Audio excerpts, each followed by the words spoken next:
Communication models are simplified structures that highlight the key elements of social communication, making complex concepts easier to understand.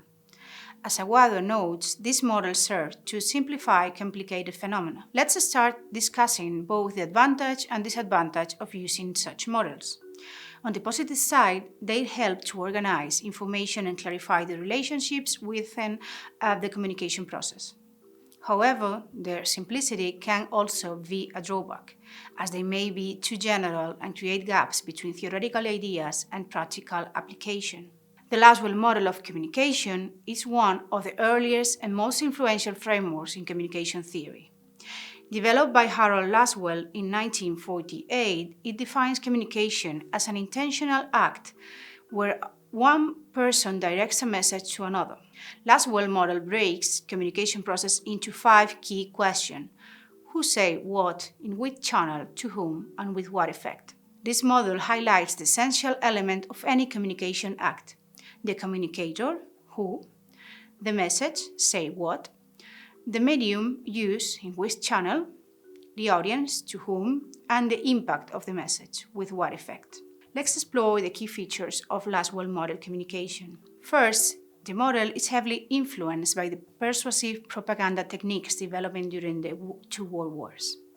Laswell focused on how message could be crafted to influence large audience effectively. Second, the Laswell model viewed communication as an asymmetric process. It emphasized a clear divide between an active sender and a passive audience, with the communication flowing in one direction. The sender has control over the message, while the audience receive it without participating in its creation or dissemination. Lastly, the model underscores the media's crucial role in affecting the audience. The channel used to deliver the message is essential in reaching the larger audience and determining its impact. Communication effectiveness is often measured by how well the message reaches to the audience and influence or change their perspectives, attitude, or behaviors. The Laswell model of communication has several limitations. Firstly, it is a linear model. This means it represents communication as a one-way process from sender to receiver without acknowledging real-world communication complex that is interactive. Secondly, it lacks a feedback component. One major criticism is the need to consider the possibility of the audience responding to the message. By ignoring feedback, the model misses a critical aspect of communication that is often dynamic and interactive, not just one side. Lastly, the model assumes a passive audience.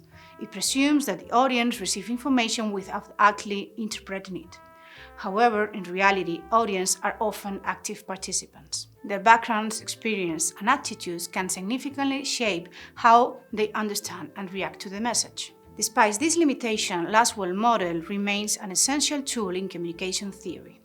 Harold Laswell had a great influence as an expert in studying propaganda and its impact on shaping public opinion.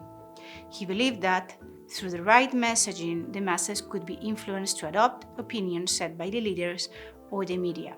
In his 1927 work, Propaganda Techniques in the World War, Laswell examined how propaganda was used during World War I, highlighting its role in mass control. For him, propaganda was a more effective tool than violence, suggesting that media audiences often respond more to emotional stimuli than rational arguments. Laswell pioneered the hypodermic needle theory, which viewed mass communication as having powerful, direct effects on people's thoughts and behaviors.